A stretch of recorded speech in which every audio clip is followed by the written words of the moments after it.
Hello dear viewers, welcome back. अगर आपको आज का वीडियो पसंद आए तो please like, subscribe and comment. And thank you so much आपके लवली कमेंट्स, लाइक और सब्सक्राइब के लिए। तो चलिए देखते हैं। लास्ट सीन में हमने देखा था जहां पर डे का कार एक्सीडेंट हो जाता है। तो इस एपिसोड की फर्स्ट सीन की स्टार्टिंग होती है जहाँ पर नाइट, गियर और ईट तीनों हॉस्पिटल आ जाते हैं और तीनों यहाँ पर काफ़ी ज़्यादा घबराए हुए होते हैं। डे के एक्सीडेंट की न्यूज़ सुनने के बाद गियर काउंटर पर डे के बारे में पूछता है और नाइट यहाँ पर बहुत ही ज़्यादा रो रहा होता है और ईट यहाँ पर बहुत ही ज़्यादा शॉक हो जाता है और वो काफ़ी परेशान होता है। और डे की एक्सीडेंट की बात सच है ये जानने के बाद ईट वहाँ पर बेहोश होकर गिर जाता है। ईट की तबीयत पहले से ही खराब थी और डे के बारे में सुनने के बाद उसे शॉक लग जाता है और वो बेहोश हो जाता है और सबको यहाँ पर ईट को उठाने की कोशिश करते हैं। फिर नेक्स्ट सीन दिखाते हैं जहाँ पर ईट भी हॉस्पिटल में बेड पर लेटा होता है। तभी वहाँ ईट की मॉम आती है। नाइट ईट की मॉम को अपनी मॉम जैसे मानता है। नाइट कहता है ईट की मॉम से, मॉम मेरे पास तो बस पी डे ही बचे हैं। हमारे पेरेंट्स की डेथ कार एक्सीडेंट में हो गई थी, तो क्या मैं अपने भाई को फिर से इसी वजह से खो दूंगा। और इतना कह कर डे यहाँ पर ज़ोर ज़ोर से रोने लगता है। ये देखिए ईट रोती हुई आवाज़ में कहता है, नाइट मैं तुमसे सच में माफ़ी मांगता हूँ, ये सब कुछ मेरी वजह से हुआ है। ईट की मॉम कहती है तुम्हारी वजह से? ईट कहता है हाँ, क्योंकि मैंने डे को घर जल्दी आने के लिए कहा था और इसलिए उसने इतनी फास्ट कार चलाई और ये सब कुछ हो गया। तभी नाइट ईट से कहता है, पी ईट हमें नहीं पता कि भाई का कार एक्सीडेंट फास्ट कार चलाने से हुआ है या फिर किसी और वजह से। इस पर ईट कहता है अगर मैंने डे को मेरे पास वापस आने के लिए नहीं कहा होता तो वो नाइट में मेरे डैड के साथ ही रुक जाता और ये सब कुछ नहीं होता। फाइनली यहाँ पर ईट को अपनी गलती का एहसास होता है कि जिद करना कितनी गलत बात है और बेवजह जिद करना किसी के लिए कितना डेंजर हो सकता है। ईट रोते हुए कहता है नाइट से, नाइट मैं तुमसे फिर से माफ़ी मांगता हूँ, मैंने फिर से तुम्हारे साथ ये सब कुछ बुरा किया, ये सब कुछ मेरी वजह से हो रहा है। इस पर नाइट कहता है हमारे साथ जो होना था वो हो चुका है, अब हम इस बात को बदल नहीं सकते। और यहाँ पर नाइट ईट को शांत करवाने की कोशिश करता है। नाइट काफ़ी ज़्यादा मैच्योर है। ईट कहता है अपनी मॉम से, मॉम डैड ने मुझे कहा था कि अगर मैं ऐसे बेवकूफ़ी करता रहूँगा तो डे मुझे छोड़कर चला जाएगा। इस पर ईट की मॉम कहती है डे ठीक हो जाएगा और अच्छा होगा कि हम सब डे के बारे में नेगेटिव ना सोचें, हमें अच्छी बातें सोचनी चाहिए। इस पर ईट कहता है तो मॉम क्या आप मुझे डे के पास लेकर चलेंगी। और तभी वहाँ दूसरी तरफ सीन दिखाते हैं जहाँ पर ईट के डैड डॉक्टर से बात कर रहे होते हैं। डॉक्टर कहते हैं कि डे का बहुत ही ज़्यादा ब्लड लॉस हो चुका है और डे को कई जगह चोट आई है। उसकी राइट हैंड का बोन ब्रोक हो चुका है और डे के पैरों में भी फ्रैक्चर आया है। पर सबसे बुरी बात यह है कि डे के सिर पर बहुत ही ज़्यादा चोट आई है, जिसकी वजह से डे के ब्रेन में ब्लीडिंग हुई है और वहाँ पर चोट के निशान भी है। हमें डे को आईसीयू में ही रखना होगा ऑब्जर्वेशन के लिए। इस पर ईट के डैड कहते हैं लेकिन डे ठीक तो हो जाएगा। इस पर डॉक्टर कहते हैं डोंट वरी, हम डे का ख्याल रखेंगे। और तभी वह सीन दिखाते डे को वहाँ से आईसीयू में लेकर जाया जाता है और डे की हालत काफ़ी ज़्यादा ख़राब होती है। नेक्स्ट सीन दिखाते हैं जहाँ पर ईट कहता है नाइट से, नाइट मैं ठीक हूँ लेकिन तुमने कहा कि डे आईसीयू में है। और तभी वहाँ ईट का फ्रेंड निक आता है। ईट निक से कहता है निक तुम मुझे आईसीयू में लेकर चलो। निक कहता है तो तुमने मुझे स्पेशली इसलिए यहाँ बुलाया है। इस पर ईट कहता है निक तुम मेरे दोस्त हो।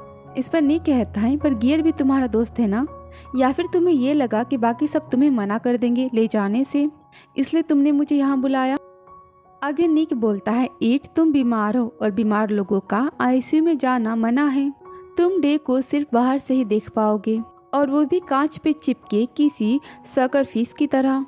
रुको मैं तुम्हें करके दिखाता हूँ। इस पर ईट कहता है बाहर से ही सही पर तुम मुझे ले चलो डे के पास, मैं डे को दूर से ही देखना चाहता हूँ।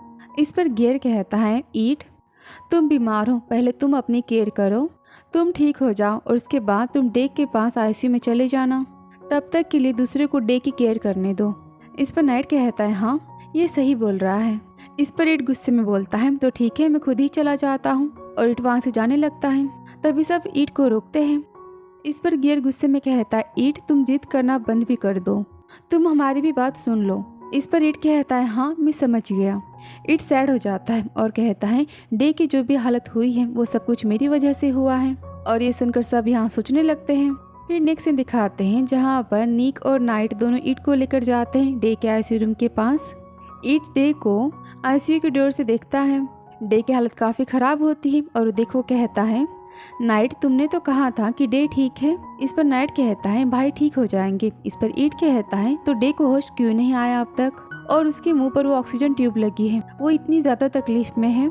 ये सुनकर नाइट यहाँ पर काफ़ी इमोशनल हो जाता है और रोते हुए कहता है, पीडे जल्दी ही ठीक हो जाएंगे, बस कुछ दिनों की बात है। उन्हें आईसीयू से नॉर्मल रूम में शिफ्ट कर दिया जाएगा। और इतना कहकर नाइट यहाँ पर रोने लगता है। ईट वापस डे को देखने लगता है। नाइट कहता है, बस कुछ दिनों की बात है, हम सब साथ में घर जाएंगे। और तभी ईट डे को देख कहता है, डे गेट वेल सून। और इतना कहने के बाद सब वहाँ से चले जाते हैं। फिर सीन दिखाते हैं कुछ दिनों बाद का, जहाँ पर ईट ठीक हो चुका होता है और डे अभी भी हॉस्पिटल ही में होता है। यहाँ पर ईट डे के डॉक्टर से बात कर रहा होता है। डॉक्टर कहते हैं, डे को आईसीयू रूम से नॉर्मल रूम में शिफ्ट कर दिया गया है। डे की रिकवरी काफ़ी फास्ट हो रही है। इस पर ईट कहता है, लेकिन अब तक उसे होश क्यों नहीं आया? इस पर डॉक्टर कहते हैं, ये नॉर्मल बात है, डे को पूरी तरह से ठीक होने में 1 मंथ लगेगा। इस पर ईट कहता है, आप डे को अनकॉन्शियस मत रखिए। इस पर डॉक्टर कहते हैं, तो आप बताइए कि आप सब डे का ख्याल कैसे रखेंगे? आखिर डे की चलने में घूमने में हेल्प कौन करेगा? इस पर ईट कहता है, मैं डे की केयर करूँगा। ये सुनकर ईट के डैड कहते हैं, नहीं, डे के हाथों और पैरों में फ्रैक्चर है, तो तुम उसकी केयर कैसे कर सकते हो? मेरे ख्याल से बेटर होगा कि हम उसके लिए एक स्पेशल नर्स को रख लें जो डे की केयर करेगी। इस पर डॉक्टर ईट से कहते हैं, हाँ, आप नर्स से सीख सकते हैं कि आप डे का ख्याल कैसे रख सकते हैं, क्योंकि डे को बहुत ही स्पेशल केयर की ज़रूरत है और हम लापरवाही नहीं कर सकते। इस पर ईट कहता है, हाँ, मैं ज़रूर करूँगा। नेक्स्ट सीन दिखाते हैं जहाँ पर ईट डे के साथ होता है। डे अभी बेहोश होता है और वहाँ पर नर्स ईट को बताती है कि वो कैसे डे की केयर करे। नर्स ईट को केयरफुली डे की बॉडी को वाइप करना सिखाती है और डे यहाँ पर अच्छे से सीखने के लिए वीडियो बनाता है। यहाँ पर ईट सब कुछ स्टेप बाय स्टेप सीखता है और फिर वो डे की बॉडी को वाइप करता है। फिर नेक्स्ट सीन दिखाते हैं जहाँ पर ईट अपनी एंगेजमेंट रिंग देख रहा होता है और ईट वहाँ हॉस्पिटल में होता है और वो डे के बारे में सोचता है। और तभी वहाँ निक आता है और कहता है, ईट लो, मैं यहाँ आ गया। इस पर ईट कहता है, तो निक, तुम नील को भी अपने साथ लेकर आए हो। तभी नील कहता है ईट से, तो क्या निक दूसरे लड़कों के साथ फ्लर्ट कर रहा था? इस पर निक कहता है नील से, तो नील, क्या तुम्हें टेंशन हो रही है? आई एम सॉरी तुम्हें टेंशन देने के लिए, पर मैं क्या करूँ, मैं बहुत ही हॉट हूँ हैंडल करने के लिए। इतना कहकर निक यहाँ पर स्माइल देता है। तो ये दोनों यहाँ पर कपल्स हैं। ईट कहता है, नील, क्या तुम डे से मिले हो? नील कहता है, हाँ। निक कहता है, ईट, मैं तुम्हारे और डे के लिए फूड लेकर आया हूँ, तो तुम इसे याद से खा लेना। और ईट, तुम्हारे डैड बहुत ही ज़्यादा टैलेंटेड हो गए हैं, उन्होंने तो डे को वीआईपी रूम में रखा। ये सब कुछ कितना ऑसम है। इस पर ईट कहता है, हाँ, मुझे तो विश्वास ही नहीं हो रहा था, क्योंकि स्टार्टिंग में तो डैड डे को बिल्कुल भी पसंद नहीं करते थे। मुझे नहीं लगा था कि वो डे को एक्सेप्ट करेंगे, पर अभी देखो, मेरे डैड डे को अपना दूसरा बेटा मानते हैं। और वैसे भी डे डैड की हर काम में हेल्प करता है और एक मैं हूँ जो कभी कभी बहुत ही रेयर केस में डैड की हेल्प कर पाता हूँ। इस पर नायक कहता है, ऐसी बात नहीं है, तुम्हारे डैड डे को काम की वजह से पसंद नहीं करते, बल्कि वो डे को तुम्हारी वजह से पसंद करते हैं, क्योंकि तुम्हारे डैड तुमसे प्यार करते हैं और तुम डे से प्यार करते हो, इसलिए तुम्हारे डैड भी डे को प्यार करते हैं। इस पर ईट कहता है, हाँ। फिर वो नील से कहता है, वैसे डे की कार तुम्हारे गैरेज में है ना? इस पर नाइक कहता है, ईट, मेरे ख्याल से तुम्हें नई कार खरीद लेनी चाहिए, तुम्हें वो कार रिपेयर नहीं करवानी चाहिए, क्योंकि इस कार की हालत बहुत ही ज़्यादा खराब है।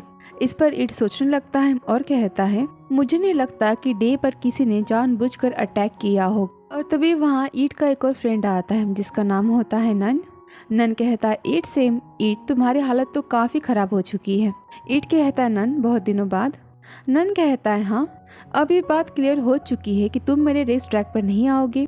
क्यों, मैं सही कह रहा हूँ ना? और एक बात कि मैं इन दिनों बहुत ही ज़्यादा बिजी हूँ क्योंकि मुझे प्यार हो गया है। और यहाँ पर नीक नन को देखकर काफ़ी ज़्यादा गुस्सा हो जाता है। नन कहता है, ओके, हमारे कलीग्स तुम्हें देखना चाहते हैं। इस पर नाइक कहता है नन से, तुम उन्हें यहाँ लेकर मत आना, वरना वो सब हॉस्पिटल में भी आकर फाइटिंग करना चालू कर देंगे। ये नन कहता है नाइक से, अगर तुम नाइल के बॉयफ्रेंड नहीं होते तो मैं अब तक तुम्हारे फेस पर किक कर चुका होता। इस पर नाइक गुस्से में कहता है, तो तुम ट्राई क्यों नहीं कर लेते? और यहाँ पर नाइक नन से लड़ने लगता है। तभी नील नाइक को रोकता है। यहाँ पर नाइक काफ़ी गुस्सा हो जाता है फिर नन ईट से कहता है, ईट, डे जैसे पर्सन को कुछ भी नहीं हो सकता। डोंट वरी, तुम चिंता मत करो। फिर नन कहता है, ईट, तुम्हारे लिए केक, तुम्हें केक काफ़ी पसंद है ना। ईट केक को देखता है और उसे अपनी पास्ट की बात याद आ जाती है। फिर सीन दिखाते हैं फ्लैशबैक का 2 साल पहले का, जहाँ पर ईट अपने कमरे में सोया होता है बहुत ज़्यादा ड्रंक करने के बाद और पार्टी के बाद, और तभी वहाँ डे आता है। डे बहुत ही ज़्यादा गुस्से में होता है। डे चिल्लाते हुए कहता है, ईट, तुम जगो। ईट नहीं जगता। डे कहता है, ईट, वेकअप, तुम खुद से उठोगे या फिर मैं तुम्हें किक से उठाऊं। तभी ईट उठता है और डे चिल्लाते हुए ईट से कहता है, तुमने मुझे तुम्हें पिक करने क्यों नहीं दिया? मैंने तुम्हें कहा था ना कि तुम मेरी साइड से कहीं नहीं जाओगे, तो तुम कहाँ गए थे? और तुम यहाँ कल रात किसके साथ आए? इस सीन में डे बहुत ही ज़्यादा गुस्से वाला और बहुत ही ज़्यादा अग्रेसिव दिखाया जाता है।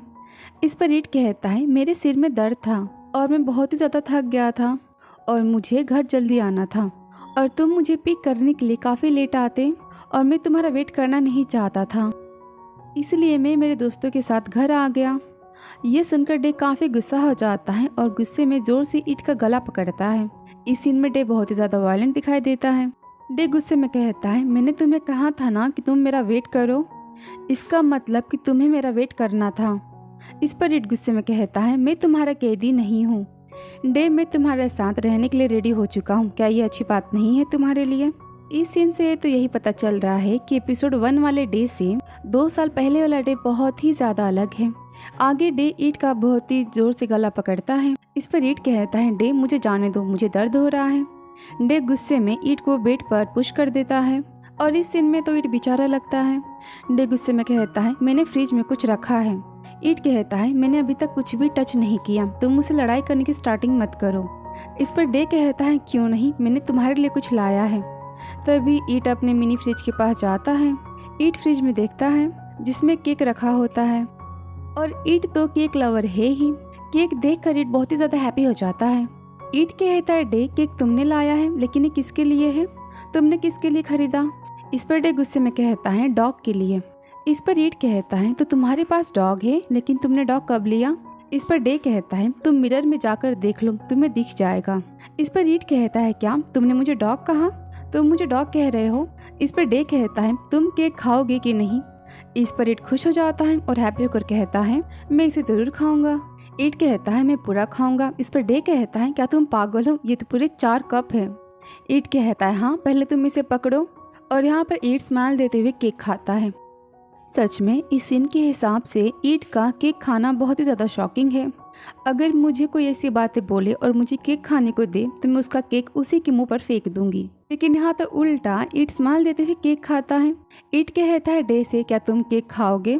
इस पर डे कहता है, नहीं, तुम खाओ। और यहाँ पर इनका ये सीन खत्म होता है फ्लैशबैक का, पर ये वीडियो भी खत्म होता है। तो मिलती हूँ आपसे नेक्स्ट वीडियो में। Thank you so much for watching dear.